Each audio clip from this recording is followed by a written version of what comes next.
Father Scots Leeba നോക്കൂ, കഴിഞ്ഞ ആഴ്ചയാണ് കത്തോലിക്ക സഭയുടെ ഒരു NGO ഈ കേരളത്തിൽ ഇന്ത്യയിൽ പ്രവർത്തിക്കുന്നത് തടയണം എന്ന് RSS ആവശ്യപ്പെട്ടത്. അവരുടെ ഓർഗനൈസർ വാരികയിൽ വന്നത്.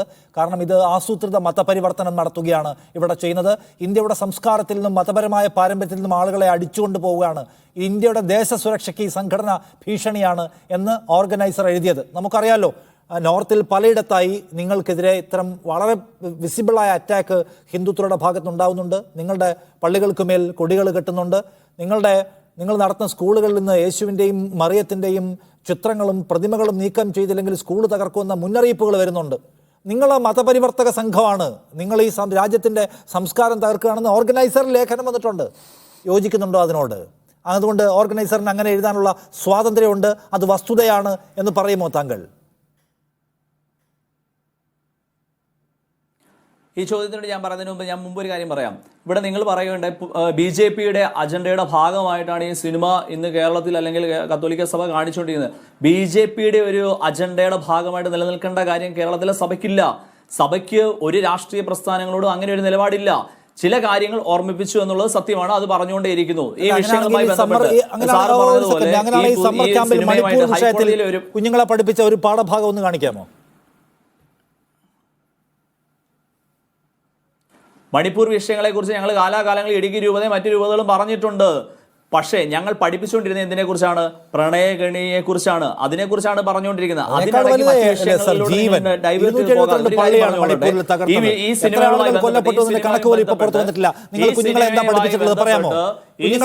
മണിപ്പൂരിനെ കുറിച്ച് കുഞ്ഞുങ്ങളെ പഠിപ്പിച്ചതിന്റെ ഒരു പാഠഭാഗം ഒന്നും വേണ്ട.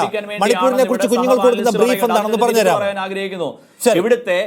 മണിപ്പൂരിനെ കുറിച്ച് കുഞ്ഞുങ്ങൾക്ക് കൊടുക്കുന്ന ബ്രീഫ് എന്താണ് ഒരു മതത്തിനെ പരാമർശിക്കപ്പെടുന്നില്ല, മറിച്ച് IS പോലെയുള്ള ഒരു തീവ്രവാദ സംഘടനയാണ്. എനിക്ക് പറയാൻ മാത്രം അവസരമില്ലേ? ഇവിടെ ഒരു മതത്തിനെ പറയുന്നു, മറിച്ച് IS പോലെയുള്ള തീവ്രവാദ സംഘടനകളെയാണ് ഈ സിനിമയിൽ പരാമർശിക്കുന്നത്. ബഹുമാനപ്പെട്ട ഹൈക്കോടതി പോലും പറയുന്നുണ്ട്. ഇത് ആ കാര്യം നിങ്ങൾ എന്താ മറച്ചു വെക്കുന്നേ? ഇതിന് നിങ്ങൾ എന്തിനാ ഇതിനകത്ത് മതാത്മകമായ കാര്യങ്ങൾ ഈ സിനിമയായിട്ട് കൊണ്ടുവരുന്നത് എന്തിനാ? ശരികൾ എടുക്കാനുള്ള ബാധ്യത നിങ്ങൾക്കുണ്ടെന്നാണ് ഫാദർ സ്ലീബ സ്കോട്ട്. നിങ്ങൾ ഈ സമ്മർ ക്യാമ്പിലോ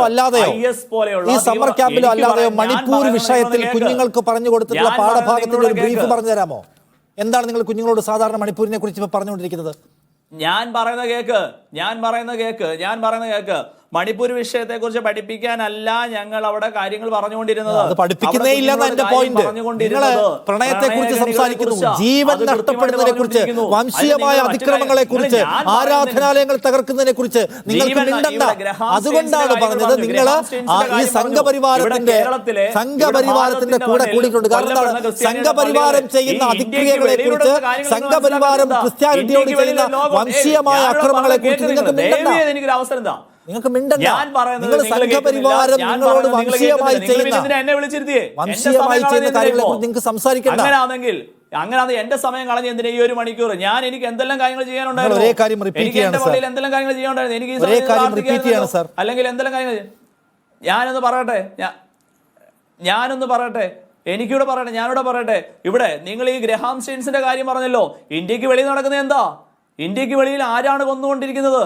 ഇത് ഗ്രഹാം സ്റ്റെയിൻസിനെ ഒന്നും മറന്നിട്ടൊന്നുമല്ല ഞങ്ങൾ ഈ കാര്യങ്ങൾ പറഞ്ഞുകൊണ്ടിരിക്കുന്നത്. ഭാരതത്തിന്റെ മണ്ണില്, ഭാരതത്തിന്റെ വെളിയിലും ഞങ്ങൾ പീഡിപ്പിക്കപ്പെടുന്നുണ്ട്, ക്രിസ്ത്യൻ സമൂഹം പീഡിപ്പിക്കപ്പെടുന്നുണ്ട്. അതും മറന്നിട്ടൊന്നുമല്ല. ഇവിടെ അരിയും മലരും കാത്തിരുന്നു എന്ന് പറയുന്ന കുഞ്ഞു നാവ് വരെ ഉള്ള മണ്ണായത്. അപ്പൊ ഞങ്ങൾക്ക് ഞങ്ങളുടെ കാര്യങ്ങൾ പറയണ്ടേ? ആൾക്കാരെ 30 ദിവസം നമ്മൾ ജയിലിൽ പിടിച്ചിട്ടില്ലേ? അരിയും മലരും എന്ന മുദ്രാവാക്യം വിളിച്ച ആളുകളെ 30 ദിവസം പിടിച്ച് ജയിലിലിട്ടില്ലേ? മുദ്രാവാക്യം വിളിച്ച ആളുകളെ മാതൃകാപരമായി ശിക്ഷിച്ച നാടാണ് ഈ നാട്. അങ്ങനെ പറയല്ലേ? അങ്ങനെ പറഞ്ഞ് എന്ത് നുണയും പറഞ്ഞ് നിങ്ങൾ ഈ അച്ചടിച്ചിരിച്ച നുണയ്ക്ക് നിങ്ങൾക്ക് എന്തെങ്കിലും തരത്തിലുള്ള ലീഗലായിട്ടുള്ള ആക്ഷൻ നേടേണ്ടി വരുന്നുണ്ടോ? ഇല്ലല്ലോ. വിദ്വേഷ മുദ്രാവാക്യം വിളിച്ച ആളുകളെ നമ്മൾ പിടിച്ച് ജയിലിലിട്ടിട്ടുണ്ട്. നിങ്ങൾ അച്ചടിച്ചു വെച്ചിരിക്കുന്ന വിദ്വേഷത്തെ കുറിച്ചാണ് എന്റെ ചോദ്യം. ആധികാരികതയൊന്നുമില്ല സാർ, നുണയാണത്.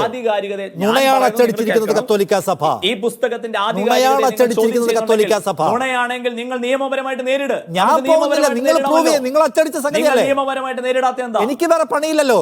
നിങ്ങൾ അച്ചടിച്ചു വെക്കുന്ന നുണയ്ക്കെല്ലാം കോടതിയിൽ പോകണം എനിക്ക് പണി. നിങ്ങൾക്ക് നിങ്ങളൊരു ഉത്തരവാദപ്പെട്ട സ്ഥാപനമാണെങ്കിൽ ഞങ്ങൾ അച്ചടിച്ചിരിക്കുന്നത് ശരിയാണ് ധാർമ്മിക ബോധത്തോടെ പറയാൻ. നിങ്ങൾ കത്തോലിക്ക സഭയല്ലേ? നിങ്ങൾ കത്തോലിക്ക സഭയല്ലേ? ഒരു വിശ്വാസ സംഘമല്ലേ? ഈ പുസ്തകവുമായി ബന്ധപ്പെട്ട് നിങ്ങൾക്ക് എന്തോ പ്രശ്നമുള്ളത് കൊണ്ടാ നിങ്ങൾ നിയമപരമായിട്ട് നേരിട്. ഈ വിഷയവുമായി ബന്ധപ്പെട്ട് നിങ്ങൾക്ക് എന്തെങ്കിലും ബുദ്ധിമുട്ടുണ്ടെങ്കിൽ നിങ്ങൾ നിയമപരമായിട്ട് വാ. എന്റെ പണി കഴിഞ്ഞു. നിങ്ങൾക്ക് ബുദ്ധിമുട്ടില്ലെങ്കിൽ പിന്നെ നിങ്ങൾ എന്തിനാ ചർച്ചയ്ക്ക് എന്റെ പണി കഴിഞ്ഞു. ഈ പുസ്തകത്തിൽ കൈപ്പുസ്തകത്തിൽ അച്ചടിച്ചു വെച്ച കാര്യങ്ങളെ സാധൂകരിക്കാൻ നിങ്ങൾക്ക് കഴിഞ്ഞിട്ടില്ല എന്ന് പ്രൂവൺ ഇവിടെ തെളിയിക്കപ്പെട്ട് കഴിഞ്ഞു. ഇനി ഞാൻ നിയമ നടപടിക്ക് പോകുന്നത് അത്ര ഞാൻ ഉദ്ദേശിക്കുന്നുള്ളൂ കേട്ടോ. സീരിയസ് ആയിട്ട് അതിനപ്പുറം ഉദ്ദേശിക്കുന്നില്ല. ഈ പരിപാടി ഉണ്ട്. ഒരു നിയമ നടപടി പരിപാടിയല്ല. നുണ അച്ചടിച്ചു വെക്കുകയും നുണ പറയുകയും ചെയ്യുന്ന ആളുകളെ വിളിച്ചിരുത്തുക, അവരോട് ചോദിക്കുക, അവർക്ക് പറയാനുണ്ടെങ്കിൽ കേൾക്കുക, പറയാനില്ലെങ്കിൽ ജനത്തിന് കാര്യങ്ങൾ മനസ്സിലാവുക. അതേ ഇതുകൊണ്ട് ഉദ്ദേശിക്കുന്നുള്ളൂ കേട്ടോ. സീരിയസ്ലി അത്രേ ഉള്ളൂ. നിങ്ങൾ പറയാനുള്ള കാര്യങ്ങൾ പറഞ്ഞു. നിങ്ങൾ ഈ കേരള സമൂഹത്തില് ഈ മതപരിവർത്തനവുമായി ബന്ധപ്പെട്ട് പ്രണയഗണികളെ കുറിച്ച് ഒത്തിരിയേറെ ആളുകളുടെ ബുദ്ധിമുട്ടുകൾ നിങ്ങൾ മനസ്സിലാക്കുന്നില്ലേ? മതപരിവർത്തനം ഒരുപാട് പേര് നടത്തുന്നുണ്ട് സാർ. മതപരിവർത്തനം നിങ്ങൾ നടത്തുന്നു. നിങ്ങൾ രാജ്യസുരക്ഷ ഭീഷണിയാണെന്നാണ് RSSന്റെ ഓർഗനൈസർ വാരികയിൽ കഴിഞ്ഞ ആഴ്ച വന്ന ലേഖനം. മതപരിവർത്തനം ആരാ ഇവിടെ നടത്താത്തത്? എല്ലാവരും മതപരിവർത്തനത്തിന് ഇവിടെ നിരോധനമൊന്നുമില്ല. എല്ലാവരും നടത്തുന്നുണ്ട്. എല്ലാവരും രാജ്യസുരക്ഷക്കെതിരാണ് നിങ്ങളുടെ NGO എന്നാണ് RSSന്റെ മുഖവാസികയിൽ വന്ന ലേഖനം. നിങ്ങൾക്ക് അതിനെക്കുറിച്ച് മിണ്ടണ്ട. മണിപ്പൂരിൽ കൊല്ലപ്പെട്ട സഹോദരങ്ങളെ കുറിച്ച് മിണ്ടണ്ട. മണിപ്പൂരിൽ തകർക്കപ്പെട്ട 270 പള്ളികളെ കുറിച്ച് നിങ്ങൾക്ക് മിണ്ടണ്ട. ഗ്രഹാം സ്റ്റെയിൻസിനെ ഓർക്കണ്ട. അയാളുടെ കുഞ്ഞുങ്ങളെ ഓർക്കണ്ട. ഈ രാജ്യത്താകമാനം ക്രിസ്ത്യാനികൾ വംശീയമായി നേരിടുന്ന അക്രമങ്ങളെ കുറിച്ചും അവർ കൊലക്കത്തിക്കിരകളാക്കപ്പെടുന്നതിനെ കുറിച്ചും നിങ്ങൾക്ക് കുഞ്ഞുങ്ങളെ പഠിപ്പിക്കണ്ട. കാരണം എന്താണ്? അതൊക്കെ ചെയ്യുന്നത് സംഘപരിവാരമാണ്. നിങ്ങൾ സംഘപരിവാരത്തിന്റെ കൂടെയാണ്. അപ്പൊ അവർ ചെയ്യുന്ന അതിക്രിയകളെ നിങ്ങൾക്ക് ചോദ്യം ചെയ്യാൻ പ്രയാസം ഉണ്ടാവും.